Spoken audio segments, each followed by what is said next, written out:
that which rules within, when it is according to nature, is so affected with respect to the events which happen, that it always easily adapts itself to that which is possible and is presented to it. For it requires no definite material, but it moves toward its purpose under certain conditions, however, and it makes a material for itself out of that which opposes it, as fire lays hold of what falls into it, by which a small light would have been extinguished. But when the fire is very strong, it soon appropriates to itself the matter which is heaped onto it, and consumes it, and rises higher by means of this very material. Let no act be done without a purpose, nor otherwise than according to the perfect principles of art. Men seek retreats for themselves, houses in the country, seashores and mountains, and thou art too wont to desire such things very much. But this is altogether a mark of the most common sort of men, for it is in thy power whenever you shall choose to retire into thyself. For nowhere, either with more quiet or more freedom from trouble, does a man retire than into his own soul, particularly when he has within him such thoughts that by looking into them he is immediately in perfect tranquillity. And I affirm that tranquillity is nothing else than the good ordering of the mind. Constantly, then, give to thyself this retreat, and renew thyself, and let thy principles be brief and fundamental, which, as soon as thou shalt recur to them, will be sufficient to cleanse the soul completely, and to send thee back free from all discontent with the things to which thou returnest. For with what art thou discontented? With the badness of men? Recall to thy mind this conclusion, that rational animals exist for one another, and that to endure is part of justice, and that men do wrong involuntarily, and consider how many already, after mutual enmity, suspicion, hatred, and fighting, have been stretched dead, reduced to ashes, and be quiet at last.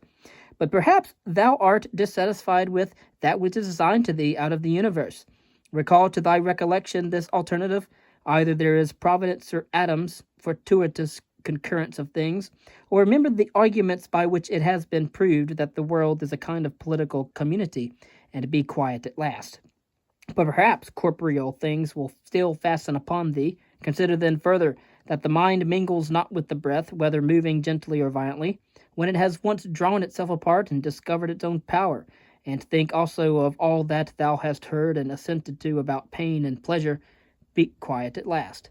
But perhaps the desire of the thing called fame will torment thee. See how soon everything is forgotten, and look at the chaos of infinite time on each side of the present, and the emptiness of applause, and the changeableness and want of judgment in those who pretend to give praise, and the narrowness of the space within which it is circumscribed, and be quiet at last. For the whole earth is a point, and how small a nook in it is this thy dwelling, and how few are there in it, and what kind of people are they who will praise thee? This then remains: remember to retire unto this little territory of thy own, and above all, do not distract or strain thyself, but be free and look at things as a man, as a human being, as a citizen, as a mortal. But among the things readiest to thy hand, to which thou shalt return, let there be these, which are two. One is that things do not touch the soul, for they are external and remain immovable. But our perturbations come only from the opinion which is within. The other is that all these things which thou seest change immediately and will no longer be, and constantly bear in mind how many of these things thou hast already witnessed. The universe is transformation. Life is opinion. If our intellectual part is common, the reason also in respect of which we are rational beings in common. If this is so, common also is the reason which commands us what to do and what not to do. If this is so, there is a common law. Also, if this is so, we are fellow citizens. If this is so, we are members of some political community. If this is so, the world is in a manner a state. For of what other common political community will anyone say that the whole human race are members? And from thence, from this common political community, comes also our very intellectual faculty and reasoning faculty, and our capacity for law. Or whence do they come? For as my earthly part is a portion given to me from certain earth, and that which is watery from another element, and that which is hot and fiery from some peculiar source, for nothing comes out of that which is nothing, so as nothing also returns to non-existence. So also the intellectual part comes from some source. Death is such as generation is, a mystery of nature, a composition out of the same elements, and a decomposition into the same, and altogether not a thing of which any man should be ashamed, for it is not contrary to the nature of a reasonable animal, and not contrary to the reason of our constitution. It is natural that these things should be done by such persons. It is a matter of necessity, and if a man will not have it so, he will not allow the fig tree to have juice. But by all means bear this in mind, that within a very short time both thou and he will be dead, and soon not even your names will be left behind. Take away thy opinion, and then there is taken away the complaint, I have been harmed. Take away the complaint, I have been harmed, and the harm is taken away. That which does not make a man worse than he was also does not make his life worse, nor does it harm him either from without or from within. The nature of that which is universally useful has been compelled to do this. Consider that everything which happens justly, and if thou observest carefully, will you find it to be so. I do not say only with respect to the continuity of the series of things, but with the respect to what is just and is, if it were done by one who assigns to each thing its value. Observe then as thou hast begun, and whatever thou doest, do it in conjunction with this, the being good, and in the sense in which a man is properly understood to be good. Keep to this in every action. Do not have such an opinion of things as he has who does thee wrong, or such as he wishes thee to have, but look at them as they are in truth. A man should always have these two rules in readiness. The one, to do only whatever the reason of the ruling and the legislating faculty may suggest for the use of them, or for the use of men, and the other to change thy opinion if there is any one at hand who sets thee right and moves thee from any opinion.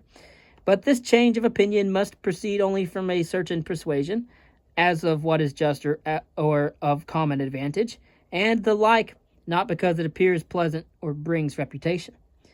Hast thou reason? I have. Why then dost not thou use it? For if this does its own work, then what else dost thou wish? Well, thou hast existed as a part. Thou shalt disappear in that which produced thee, but rather thou shalt be received back into its seminal principle by transmutation. Many grains of frankincense on the same altar, one falls before, another falls after, but it makes no difference. Within 10 days thou wilt seem a god to those whom thou art now a beast and an ape, and if thou wilt return to thy principles and the worship of reason. Do not act as if thou wert going to live 10,000 years. Death hangs over thee while thou livest, while it is in thy power. Be good. How much trouble he avoids who does not look to see what his neighbor says or does or thinks, but only to what he does himself, what it may be just and pure. Or as Agathon says, look not round at the depraved morals of others, but run straight along the line without deviating from it. He who has a vehement desire for posthumous fame does not consider that every one of those who remember him will himself also die very soon. Again, also, they who have succeeded them, until the whole remembrance shall have been extinguished, as it is transmitted through men who foolishly admire and perish. But suppose that those who will remember are even immortal, and that the remembrance will be immortal. What then is this to thee? And I say not, what is it to the dead? But what is it to the living? What is praise, except indeed so far as it has a certain utility? For now thou rejectest unseasonably the gift of nature, clinging to something else. Everything which is in any way beautiful is beautiful in itself and terminates in itself, not having praise as part of itself, Neither worse than or better is a thing made by being praised. I affirm this also of the things which are called beautiful by the vulgar, for example, material things and works of art. That which is really beautiful has no need of anything, not more than law, not more than truth, not more than benevolence or modesty. Which of these things is beautiful because it is praised, or spoiled by being blamed? Is such a thing as an emerald made worse than it was, if it is not praised? Or gold, ivory, purple, a lyre, a little knife, a flower, a shrub? If souls continue to exist, how does the air contain them from eternity? But how does the earth contain the bodies of those who have been buried from time so remote?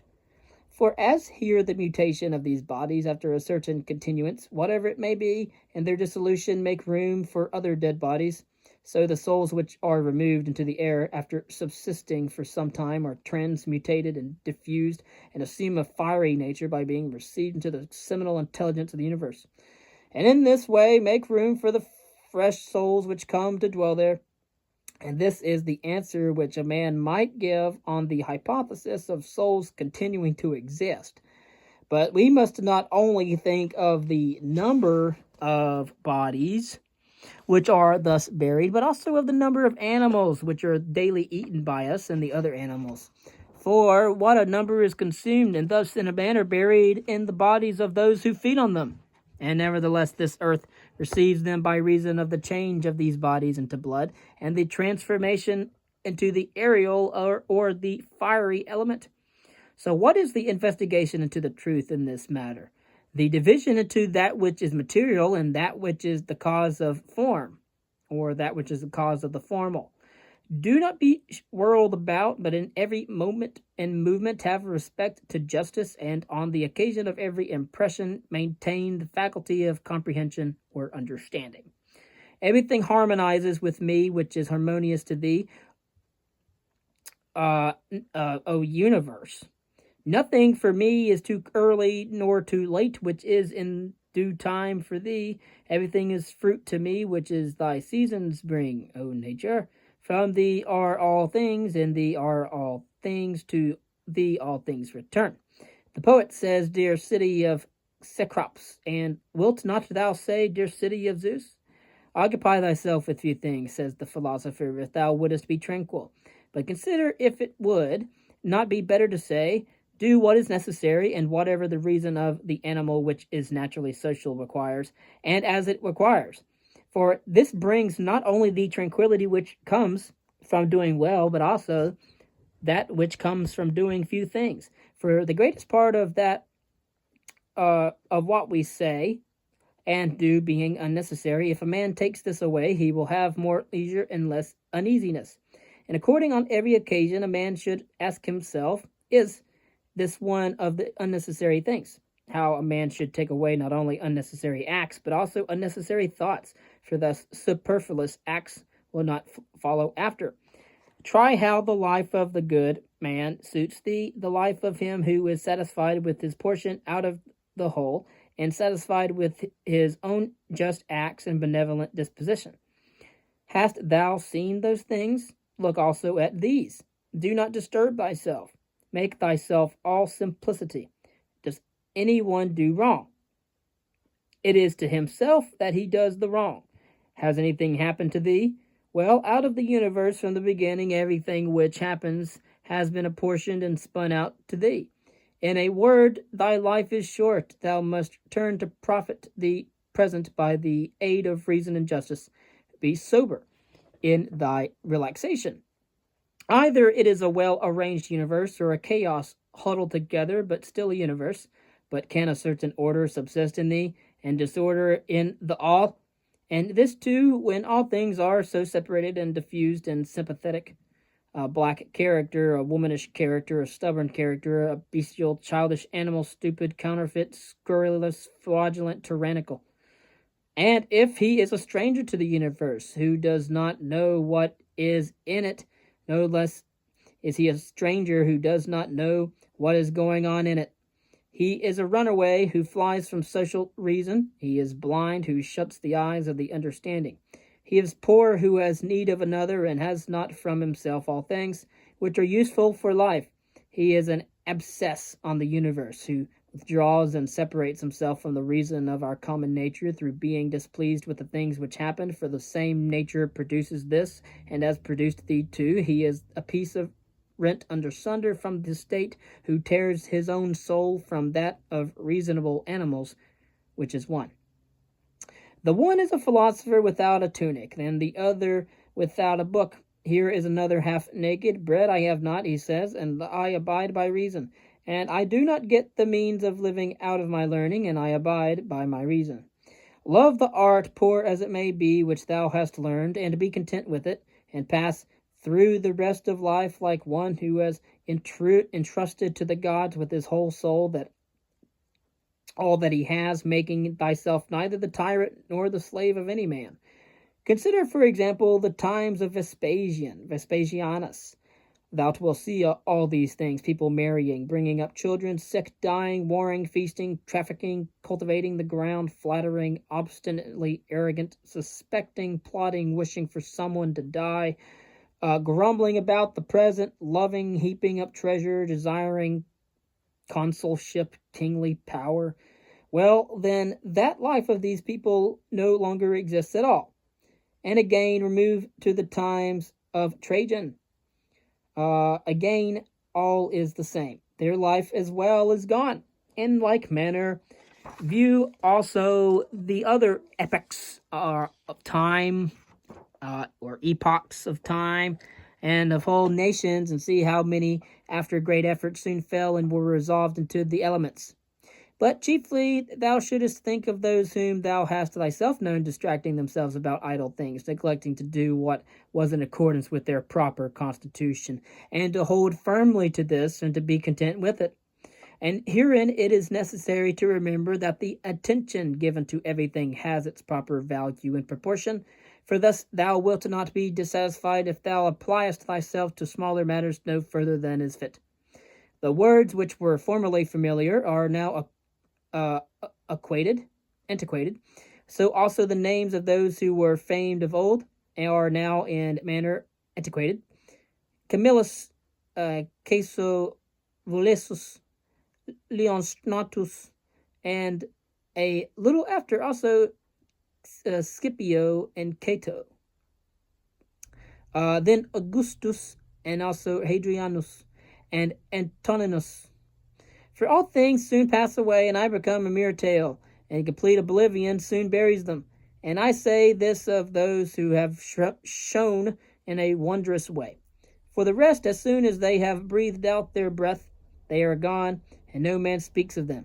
And to conclude the matter, what is even an eternal remembrance? A mere nothing. What then is that about which we ought to employ our serious pains? This one thing, thoughts just, and acts social, and words which never lie, and a disposition which gladly accepts all that happens as necessary, as usual, as flowing from a principle and source of the same kind. Willingly give thyself up to one of the fates, allowing her to spin thy thread into whatever things she pleases. Everything is only for a day, both that which remembers and that which is remembered. Observe constantly that all things take place by change, and accustom thyself to consider that the nature of the universe loves nothing so much as to change the things which are, and to make new things like them. For everything that exists is in a manner the seed of that which will be. But thou art thinking only of seeds which are cast into the earth or into a womb. But this is a very vulgar notion. Thou wouldst soon die, and thou art not yet simple, nor free from perturbations, nor without suspicion of being hurt by external things, nor kindly disposed towards all, nor doest thou yet place wisdom only in acting justly. Examine men's ruling principles, even those of the wise, what kind of things they avoid, and what kind they pursue. What is evil to thee does not subsist in the ruling principle of another, nor yet in any turning and mutation of thy corporeal covering. Where is it then? Is it in that part of thee in which subsists the power of forming opinions about evils? Let this power then not form such opinions, and all is well. And if that which is nearest to it. The poor body is cut, burnt, filled with matter and rottenness. Nevertheless, let the part of which forms opinions about these things be quiet. That is, let it judge that nothing is either bad or good, which can happen equally to the bad man and the good. For that which happens equally to him who lives contrary to nature and to him who lives according to nature is neither according to nature nor contrary to it. Consequently, regard the universe as one living thing, having one substance and one soul, and observe how all things have reference to one perception, and the perception of this one living thing, and how all things act with one movement, how all things are the cooperating causes of all things which exist. Observe as well the continuous spinning of the thread and the texture of the web. Thou art a little soul bearing about a corpse, as Epictetus used to say. It is no evil for things to undergo change, and no good for things to subsist in consequence of change. Time is like a river made up of the events which happen, and a violent stream, for as soon as a thing has been seen, it is carried away, and another comes in its place, and this will be carried away as well. Everything which happens is as familiar and well known as the rose in spring and the fruit in summer, for such is disease and death and calamity, treachery, whatever else delights fools or vexes them. In the series of things, those which follow are always aptly fitted to those which have gone before, for this series is not like a mere enumeration of disjointed things, which has only a necessary sequence, but it is a rational connection. And as all existing things are arranged together harmoniously, so the things which come into existence exhibit no mere succession, but a certain wonderful relationship. Always remember the saying of Heraclitus, that the death of earth is to become water, and the death of water is to become air, and the death of air is to become fire, and reversely. And think as well of him who forgets whither the way leads, and that men quarrel with that with which they are most constantly in communion. The reason which governs the universe and the things which they daily meet with seems to them strange, and consider that we ought not to act and speak as if we were asleep, for even in sleep we seem to act and speak, and that we ought not, like children who learn from their parents, simply to act and speak as we have been taught. If any god told thee that thou shalt die tomorrow, or certainly on the day after tomorrow, thou wouldst not care much whether it was on the third day or on the morrow, unless thou wast in the highest degree mean-spirited, for how small is the difference? So think it no great thing to die after as many years as thou canst name rather than tomorrow.